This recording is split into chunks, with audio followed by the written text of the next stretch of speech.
All right, good afternoon and greetings from South Georgia, USA. We're out here on the 19th of April. 18th. 18th, I'm sorry. We're darn close to the 19th, so that's what I meant to say. And we're out here on the 18th of April and we're planting pecan trees. We're planting two types. Pecans, or we call them pecans down here. But we also had another use for the word pecan. And until about 50 years ago, everybody had a pecan in their house. Not in their yard. Because we didn't have indoor plumbing. But now we mostly do. We're planting an Elliott pecan, a Stewart pecan, and a Cape Fear. And we're not going to dig it too deep. That's probably deep enough, Bob. Now, make that hole out straight sides down. The pecans are divided into two types, type 1 and type 2. And they are, to get the best production, it is good to plant a type 1 and a type 2 next to each other. The Stewart and the Cape Fear, did I tell you the types? Elliott, Cape Fear, and Stewart. The Cape Fear and the Stewart are type 1, and the Elliott is a type 2. So we're going to put the Elliott in the middle between the the other two, the type 1s. I think that's good enough. We're going to break just for a second. Okay, so we think that it's better to have a barrel-shaped hole as opposed to a bowl-shaped hole. And the way the shovel is built, it pretty much digs a bowl-shaped hole. So you have to turn your shovel backwards and cut the sides out. We think a barrel-shaped hole is better. So now what we're going to do, we're about to put that pot down in there and look at where it comes to. And we're trying to get it to be, we're going to want it to be a little higher than now we're lower now than the surface of the soil. We're actually going to want it to be a little higher. Now why would that be? Because when we water it, it's actually going to sink down just a little bit. We might even go a little bit higher than that. It's not an exact science. This is an art right here. And you notice we've dug a pretty darn big hole right there. If that hole was a pot, it would be a 25-gallon pot. I'm thinking that's it right there. All right, now, this is our Elliott, which is a type 2, right? And that means that we've got it in the middle. Let's just double check on that, because I'd hate to have to dig it up and do it again. Now, we got an ant bed over here too. All right. All right, Bob, I don't know how good the root structure of this is, but I'll lay the pot down kind of this way. And let's see if we can ease it out of the pot without. All right, we're gonna have to turn it loose. Let's roll it over. Now, I believe it'll come out now. Easy does it. Okay. All right. Okay, come on. The roots have gone through the bottom a little bit. Let's turn it over. See there? That's the root right there. The root has grown through the bottom of the plant. It's through the bottom of the come on.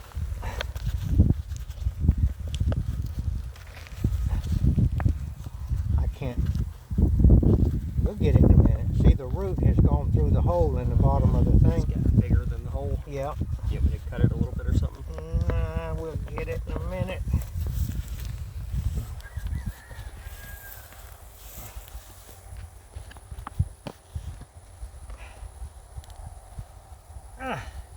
Oh, my finger got in there too.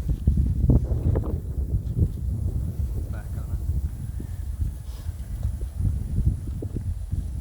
it. Okay, I'm going to tell you what's going on here. Hold on a minute. This tree was not grown in this pot. This tree was grown in a field, and it was dug up and trimmed to fit in this pot. Look at the size of that root. That's the tap root of that. That makes sense. So that tells us something about this. This is not a tree that was originally grown in a pot. It was grown in a field, and that is the way they do pecan trees. Let's try it again. We don't want to pull the roots apart. All right, let me have a knife, Debbie. I'll get it. We'll cut the pot a little bit.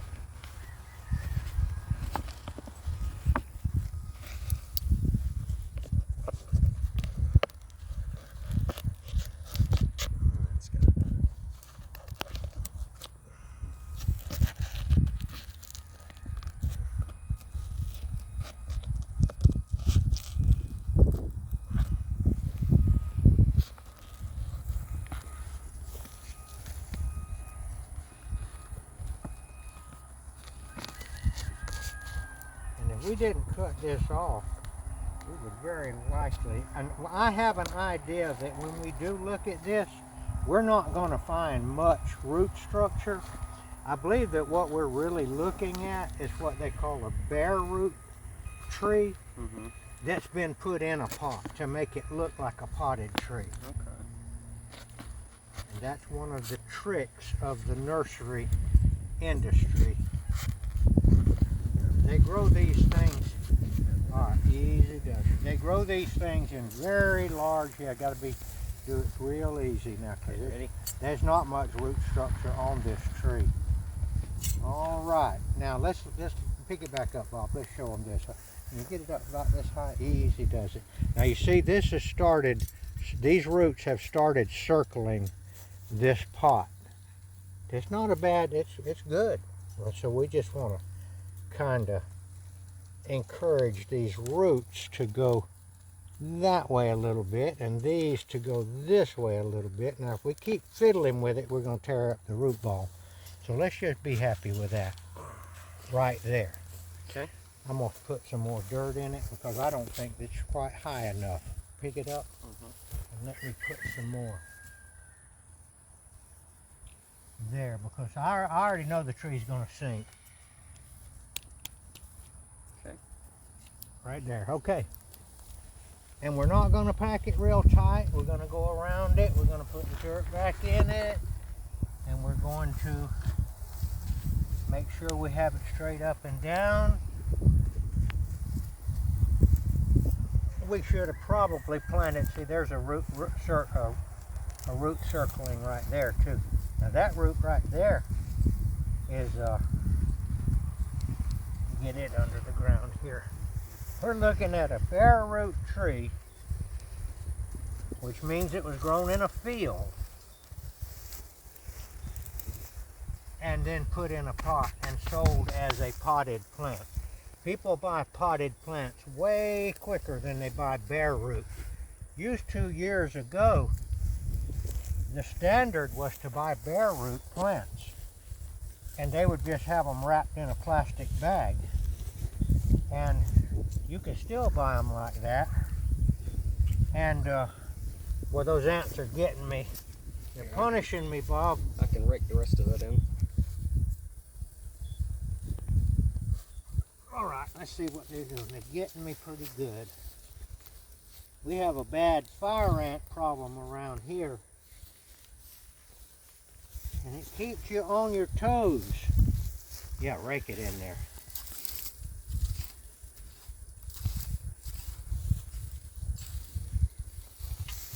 And when we put the water to it, it's going to sink down about 1 inch, and I believe it will bring the level right up.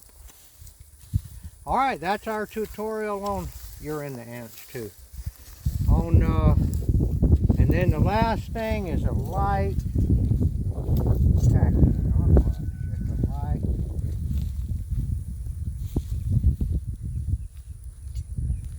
This will sink down.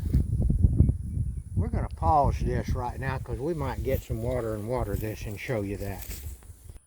Okay. Okay, we got some water. We don't have water out here in this field very far, but we will. But for right now, I had to get some in the front end loader of the tractor. But I like to make a little moat around the freshly planted trees and water them around it in the little moat. And the reason that I like to do that is because there's a such thing as the drip line of a tree. And the drip line is where the leaves cause the water to drain a little bit outward from the trunk. Now this one here doesn't have much of a drip line because it's such a small one, but we want to encourage the roots to grow toward the water, and they do.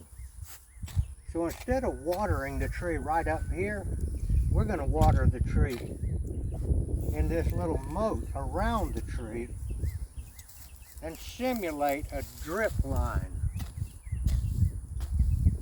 And theoretically, the roots of this tree are going to smell this water, and they will. And they will go in the direction, get that piece of that drip line. So that's what we're doing right there. This one needs to be a little deeper because it's a little higher over here. There's not much work to do this. And then you also, when you fertilize your tree, you fertilize it around. You don't fertilize it right up at the trunk. You want to encourage the roots to grow outward. Just trying to make this a little bit more symmetrical. Pretty hard to draw a circle in the dirt. And there we have our little moat around our tree.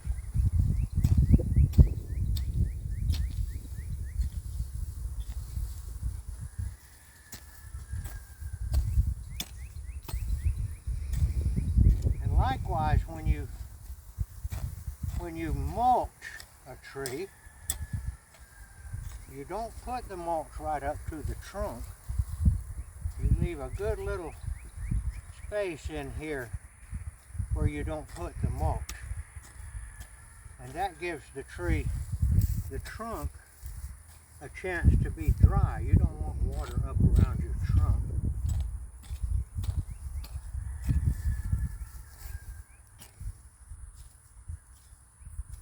All right, there it is right there.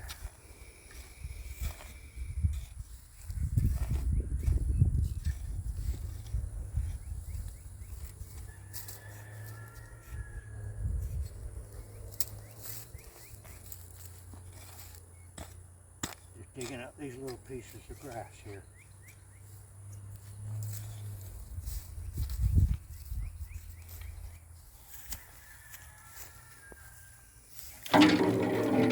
Put my hoe in the water and cool it off.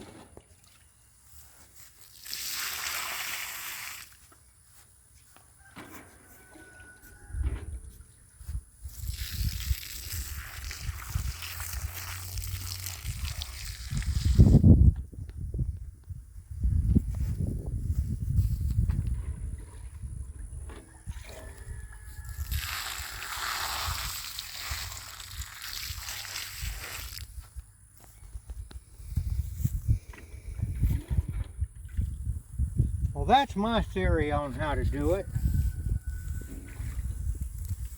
And I've got lots of trees out here that have survived. So I must have done something right.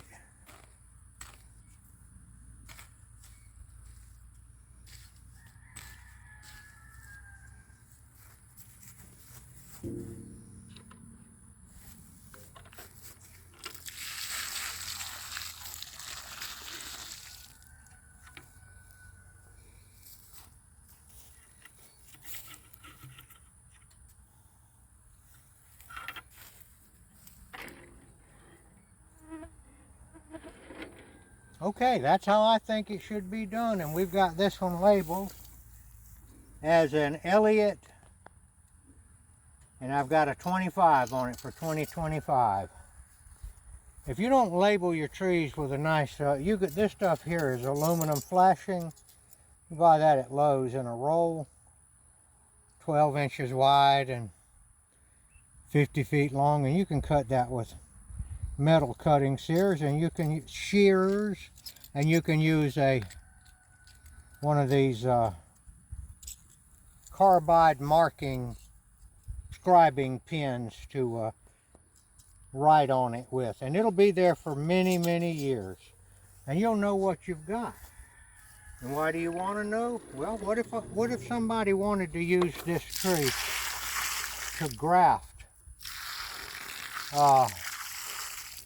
Use one of these to graft to another tree, that you would want to know what it is. So that's why you want to label those trees. And you want your grandchildren to be able to see what it is and when it was planted. All right. Okay. All right, now once this pecan tree gets established, you're not going to have to do all this to it all the time. It's, you know, these things here, once they get established, they're the king of the field. And they'll establish their own drip line and take care of themselves. And you know, there's a lot of the commercial pecan growers, they do all kinds of spraying and all that kind of stuff, and they use all kind of chemicals. But you know, when I was a kid in Albany, Georgia, our house, they built some of the suburbs in old pecan orchards that were planted in 1900. There was no such thing as spray back then, and those pecan trees made beautifully. So this business of spraying all of these chemical sprays all over up in the air on the pecan trees, yeah, they might eke out 10 or 15% more profit, but at what cost?